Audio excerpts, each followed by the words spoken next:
Hello. Today we were going to dive into the purpose of prayer.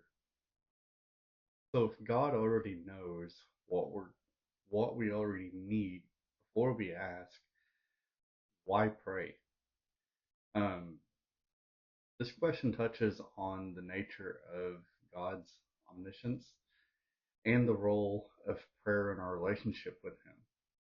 While it's true that God knows everything, you can reference that in Matthew chapter 6, verses 8. Um, Prayer serves as a deeper purpose, though, more than just simply presenting our request to Him. It shows our humility. Um, let's dive into some of the aspects. So one, um, prayer builds relationship with God. At its core, prayer is about relationship. God desires intimacy with us, and prayer is how we communicate with Him. Just as a parent knows their child's needs, but still desires to hear from them, God longs for us to draw near to Him through prayer. Jesus modeled this relational aspect of prayer when He frequently withdrew to pray and commune with the Father, referenced in Luke chapter 5, verse 16. Prayer also aligns us with God's will. Prayer is about changing. Um, Prayer isn't about changing God's mind, but about aligning our hearts with His will. In the Lord's Prayer, Jesus teaches us to pray, "Your will be done on earth as it is in heaven." Matthew 6:10. Through prayer, we surrender our desires and trust in His perfect plan. This alignment helps us grow in faith, patience, and humility as we wait on His timing. Prayer invites God. Prayer invites God's power and presence. Um, God in His sovereignty often chooses to work through our prayers. James 5:16 says, "Prayer of a righteous person a powerful and powerful and effective. Though God knows our needs, He invites us to participate in His work through prayer, demonstrating our dependency on Him and acknowledging His power to intervene." Incorporating prayer in our daily lives. Um, you can set a specific time, establish a consistent time each day for prayer, whether in the morning, during lunch break, or, right before bed.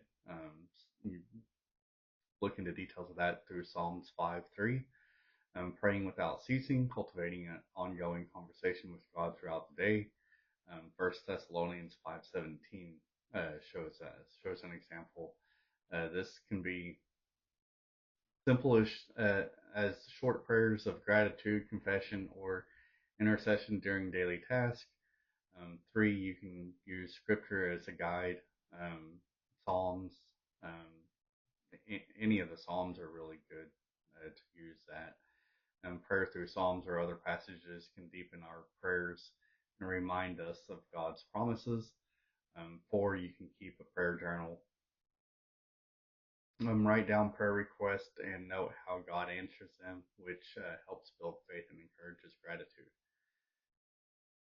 Um, so, personal testimony.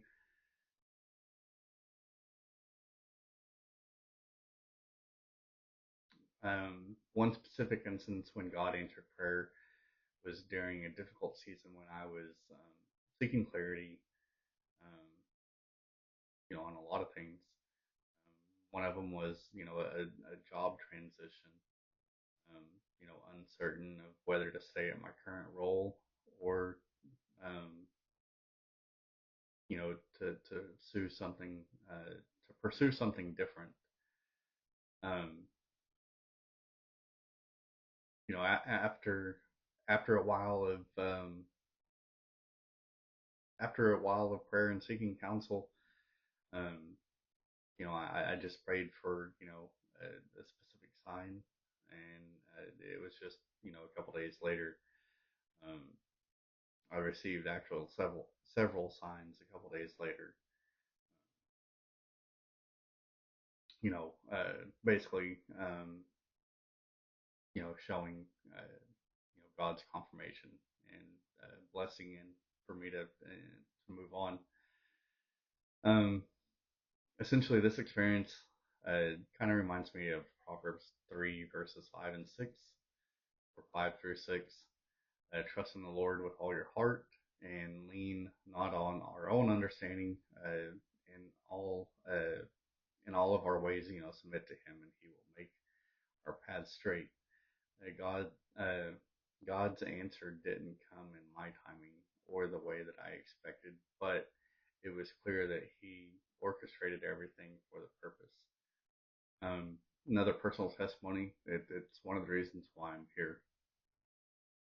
Um, it's because um, I felt the calling, but I prayed and asked asked for signs of confirmation to make sure that this was the true path that He wanted me on. Um, so it's one of the reasons why I'm working on getting my degree in ministry and leadership and all. But that pretty much sums it up. I hope you all have a blessed rest of your day, evening, morning, whatever it is, whatever time it is, whenever y'all watch this. God bless, and thank you for watching.